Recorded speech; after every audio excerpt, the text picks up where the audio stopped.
अस्सलाम वालेकुम, नमस्कार, सत श्री अकाल, गुड इवनिंग। मुहिबान उर्दू की जानब से मुअज़्ज़म खान आपकी खिदमत में हाज़िर है। हम आपके शुक्रगुज़ार हैं कि आपने आज की शाम हमारे साथ गुजारी। इसके लिए आपकी तशरीफ़ आवरी का बहुत बहुत शुक्रिया। आज का ये प्रोग्राम मुहिबान उर्दू और cultural society of Bergen county और झिलमिल की तंजीम के मुश्तरका पेशकश है। मुहिबान उर्दू इस इलाके में गुज़श्ता 14 सालों से उर्दू अदब के लिए मुख्तलिफ़ प्रोग्राम पेश करते आ रहे हैं। हम मशायरा, गज़ल का प्रोग्राम और कवाली का इंतज़ाम करते हैं। आप में से बहुत सारे लोग पहले भी हमारे प्रोग्राम में शामिल हो चुके हैं और हमारी खिदमत से वाकिफ़ हैं। उर्दू अदब की और उर्दू ज़बान की फ़रोग़ देना ये हमारी अव्वलीन तरजीह है। आज का ये प्रोग्राम खराज अक़ीदत है मुहिबान उर्दू के बानी अरकान की तरफ से। ये वो हज़रात हैं जो आज हमारे दरमियान नहीं हैं, अल्लाह ताला उनकी मग़फ़िरत करे। सबसे पहले मैं नाम लूँगा रहमतुल्लाह शरीफ साहब का जो फ़ौत हो चुके हैं, ख्वाजा मतीन साहब का, और हाल ही में सैफ़ुल हुदा हाशमी साहब इस दुनिया से रुखसत हो गए। अल्लाह ताला इन तमाम अरकान की मग़फ़िरत करे। मैं आपसे दरख्वास्त करूँगा कि इनके एहतराम में 1 मिनट के लिए खामोशी इख्तियार करें। शुक्रिया। मुहिबान उर्दू के अलावा इस प्रोग्राम में cultural society of Bergen county ने शिरकत की है। Cultural society of Bergen county Muhibban Urdu की तरह ही मुख्तलिफ़ कल्चरल प्रोग्राम और म्यूज़िकल प्रोग्राम का इंतज़ाम करती हैं। उसके अलावा मुख्तलिफ़ फ़लाही कामों में इनका हिस्सा है और बाम्स फूड पेंट्री के नाम से बर्गन फील्ड में एक फ़ूड पेंट्री भी चलाते हैं। हम शुक्रगुज़ार हैं कि उन्होंने हमारे साथ तावन किया।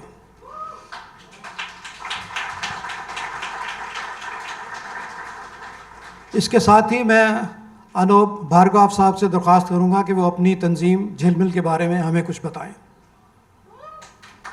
अनूप साहब। झिलमिल अमेरिका, मुहिबान उर्दू और cultural society of Bergen county की तरफ से मैं आप सबको नमस्कार, वालेकुम सलाम, सत श्री अकाल, केम छो।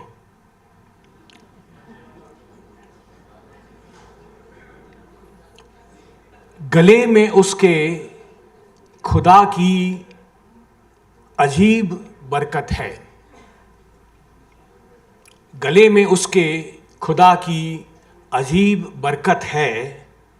वो बोलती हैं तो एक रोशनी सी होती है। आज हम सब उस रोशनी का जश्न मनाने के लिए इकट्ठा हुए हैं जिसे दुनिया राधिका चोपड़ा के नाम से जानती है।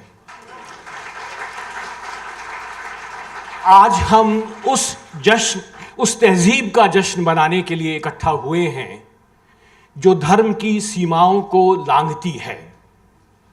Something that crosses the boundaries of religion. आज हम उस तहजीब का जश्न मनाने के लिए इकट्ठा हुए हैं जो देश की सीमाओं को लांघती है। Something that crosses the boundaries of the nation. आज हम लोग उस तहजीब का जश्न मनाने के लिए इकट्ठा हुए हैं जो भाषा की सीमाओं को लांघती है। Something that crosses the boundaries of the language.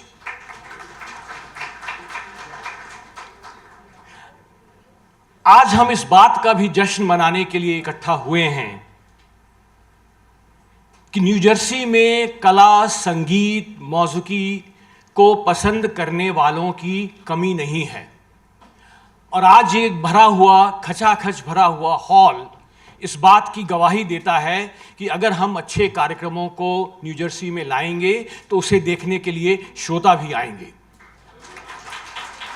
तो एक बार मेरे लिए नहीं, राधिका जी के लिए नहीं, मैं चाहूंगा कि आप सब अपने आप के लिए तालियां बजाएं कि आप यहां पर आए और आपने हमें ये विश्वास दिलाया कि बॉलीवुड की दुनिया से आगे भी कुछ और है और उसको चाहने वाले दर्शकों की भी कमी नहीं है। धन्यवाद।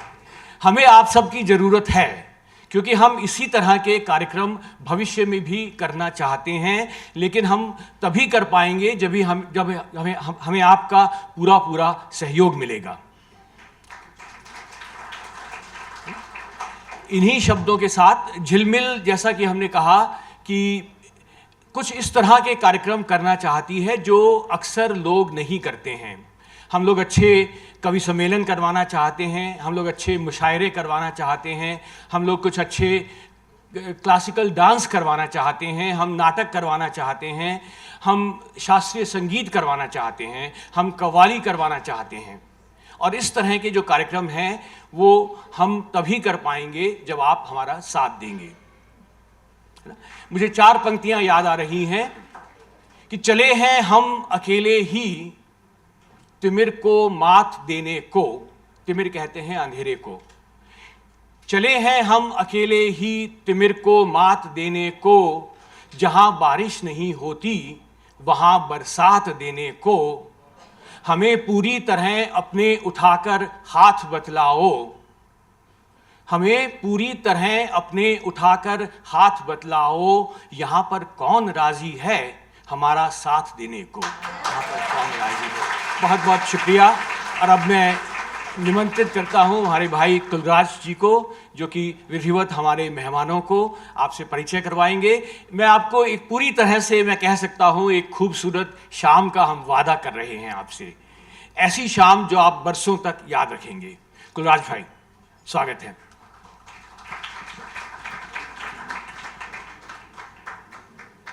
शाम है, दस्तूर है, मोहब्बत है, जिंदगी है, चाहत है, आप है, दिल में धड़कन है, जज्बातों का तूफान भी।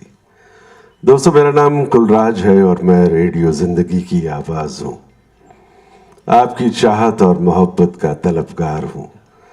तहे दिल से शुक्रिया अदा करना चाहता हूँ ख्वातीन हजरात, आज की महफिल में आप जो शरीक हुए हैं, मेरे पास अल्फाज नहीं किस तरह से कहूँ शुक्रिया। कहते हैं जब मेहमान घर में आते हैं तो घर में उजाला हो जाता है। एक बार जोरदार तालियां बजाकर आप अपना स्वागत करें लेडीज एंड जेंटलमैन। दोस्तों, ये माहौल, ये खूबसूरत लम्हा जिस तरह से इसे सजाया गया है, मैं आपको यकीन दिला सकता हूं कि आज की शाम एक ऐसी शाम होगी जिसे आप कभी भूल नहीं पाएंगे।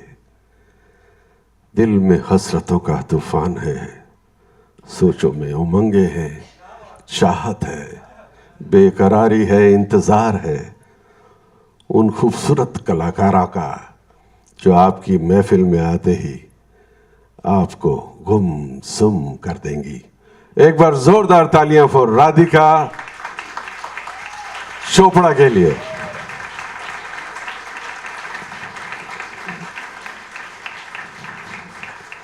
दोस्तों, गजल और गीत की महफिल जब होती है तो इश्क और मोहब्बत की बातचीत होती है। जज्बात इस तरह से उभरते हैं जैसे किसी ने कल देखा नहीं, लेकिन आज आप आज देखेंगे। इस महफिल को अपने सुरों से सजाने के लिए मैं दावत देना चाहता हूं उन महान साजिंदों का जिनके बगैर ये महफिल नहीं। एक बार जोरदार तालियां for all the wonderful musicians who are going to accompany Radhika Chopra. Murad Ali Khan,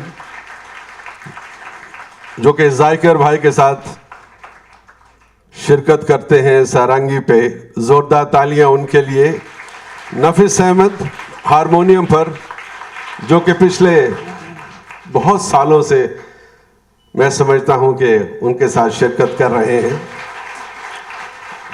Bobby चुटली on tabla, जिन्होंने गुलाम अली, मेहंदी हसन और बहुत से और कलाकारों के साथ शिरकत की। तो दोस्तों, धीरे से चुपके से इस महफिल में चली आएंगी और हर धड़कते दिल पर ये कोई ना कोई निशानी छोड़ जाएंगी। एक बार फिर तालियां बनती हैं। राधिका चोपड़ा के लिए, उनके लिए कहना चाहता हूं, अर्ज किया है, लय में डूबी हुई मस्ती भरी आवाज के साथ। अर्ज किया है, लय में डूबी हुई मस्ती भरी आवाज के साथ, छेड़ दे कोई गजल एक नए अंदाज के साथ। Ladies and gentlemen, it's a great honor and privilege, and of course, Khwaja खतीब भाई लेकर आ रहे हैं महफिल के अंदर राधिका चोपड़ा। और दोस्तों, उनके बारे में थोड़ा बताना चाहता हूं कि ये जम्मू से हैं। Radhika Chopra is a Delhi-based ghazal singer holding a doctorate in Indian classical music. Born in Jammu, she is a rare gem from the crown of India. A highly accomplished artist, she renders the most intricate and sophisticated ghazal, dadra and thumri compositions with utmost ease and brilliance. Ladies and gentlemen, presenting Radhika Chopra. I'd like to thank my very, very dear friend Khwaja खतीब, जिन्होंने मुझे न्योता दिया और जिन्होंने मुझे यहाँ पर आने की दावत दी। उनके लिए भी एक जोरदार तालियां तो बनती हैं दोस्तों। थैंक यू खतीब भाई, वेरी ऑनर्ड।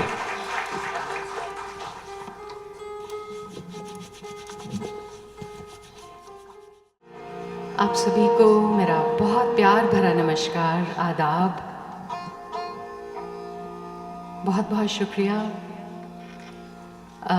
हम तहे दिल से शुक्रगुजार हैं पराचा एंटरटेनमेंट के, जिन्होंने इस इंटीमेट सीरीज़ में हमें शिरकत करने का मौका दिया।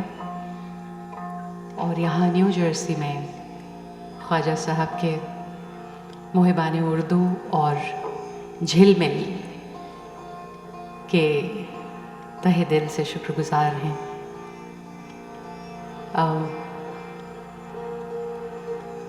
अमेरिका तो कई मर्तबा आना हुआ, लेकिन न्यू जर्सी पहली बार आई हूँ।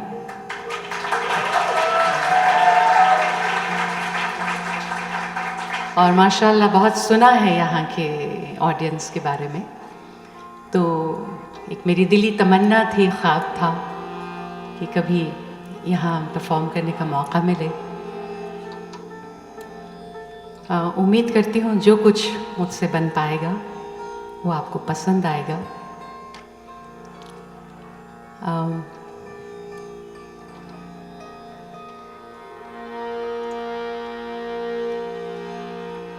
थोड़ा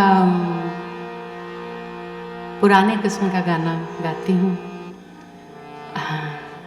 बहुत ज़्यादा आप सुनने वाले तो नहीं हैं, न गाने वाले हैं न सुनने वाले हैं, लेकिन बस यूँ समझ लीजिए कि इस फ़न की खिदमत कर रही हूँ। मेरी कोशिश रहे कि जब तक इस पुराने रवायती अंदाज को मैं आगे बढ़ा सकूं, कोशिश करती रहूँगी। आप लोगों का साथ चाहिए। सबसे पहले मैं खिराज अक़ीदत पेश कर रही हूँ अपनी गुरु पद्मश्री श्रीमती शांति हीरानंद की गुरु बेगम अख्तर को।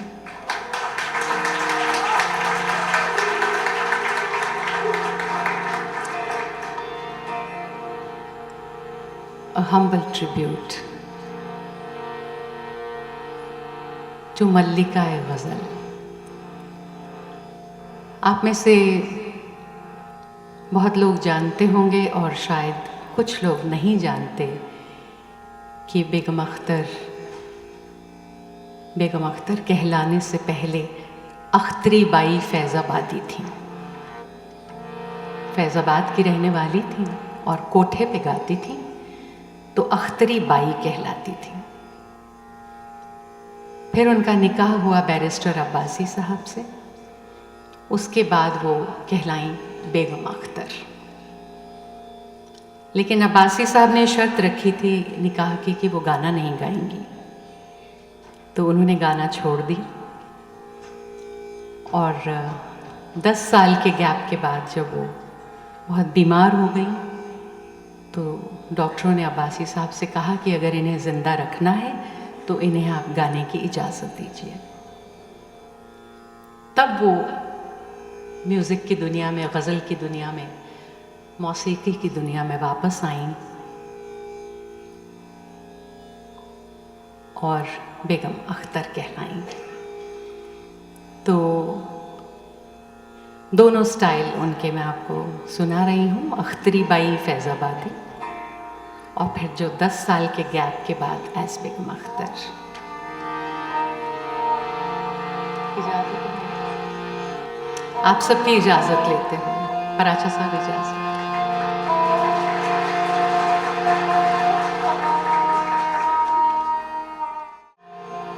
कदीर लखनवी का कलाम है।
न सोचा न समझा न सीखा न जाना, मुझे आ गया खुद ब खुद दिल लगाना।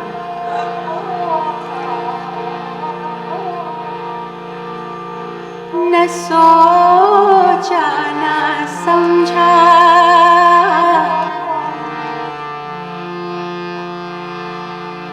बत्रा साहब, आपके पास सीट नहीं है क्या? है? अच्छा।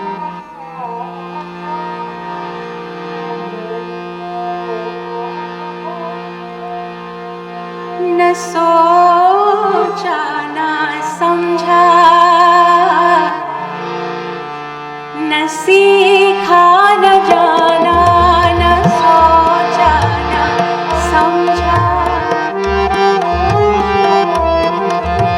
न सोचा न समझा, न सीखा न जाना, न सोचा न समझा, न सीखा न जाना। मुझे आ गया, मुझे आ गया, मुझे आ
सोच कर अपना जलवा दिखाना,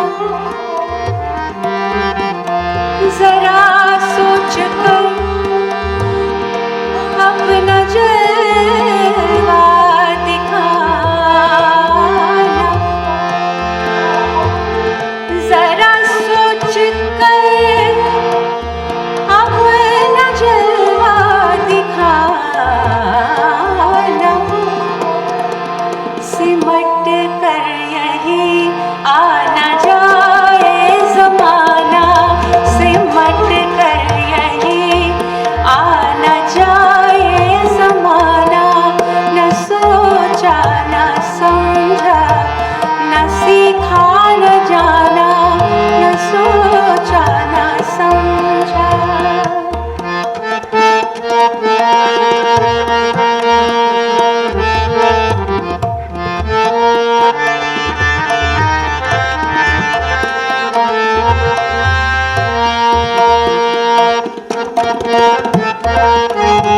ये बात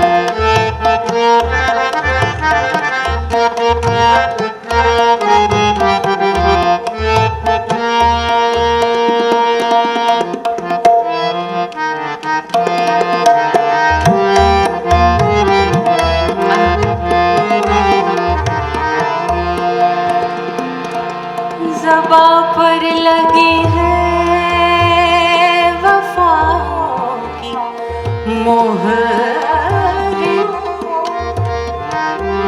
ज़बां पर लगी है वफ़ाओं की मोहरें। बहुत खूबसूरत शेर है। ज़बां पर लगी है वफ़ाओं की मोहर,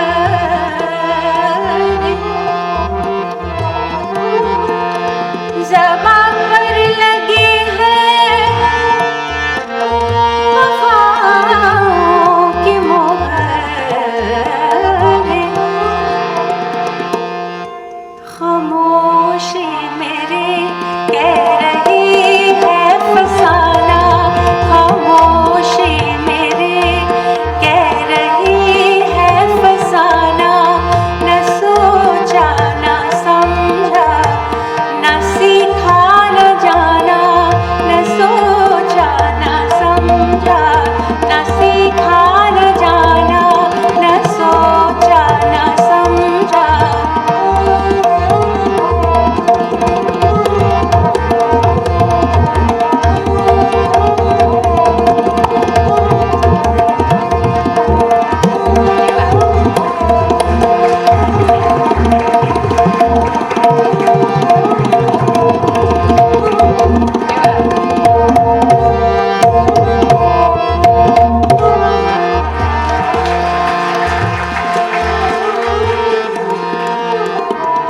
मख्ता पेश खिदमत है। आप सब बहुत जानकार लोग बैठे हैं, लेकिन अगर कुछ लोग ऐसे हैं जो गज़ल के बारे में बहुत ज़्यादा नहीं जानते, तो सिर्फ उनके लिए बता रही हूँ कि गज़ल का पहला शेर मतला कहलाता है और आखिरी शेर मख्ता कहलाता है। और मख्ते की ख़ास बात ये होती है कि उसमें शायर का नाम या पेन नेम तखल्लुस आता है। तो कदीर लखनवी का ये कलाम है और क्या खूबसूरत मख्ता है।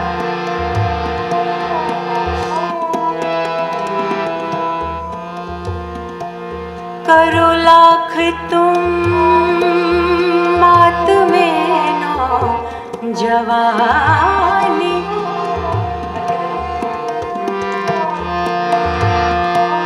अब आप अपनी जवानी को याद करके कितना भी मातम मना लीजिए। पहले तो मैं किसी न किसी के नाम ये शेर किया करती थी, अब अपने ही नाम कर लेती हूँ। करो लाख तुम मात में नौजवानी, करो लाख तुम मात में नौजवानी, कदीर अब आज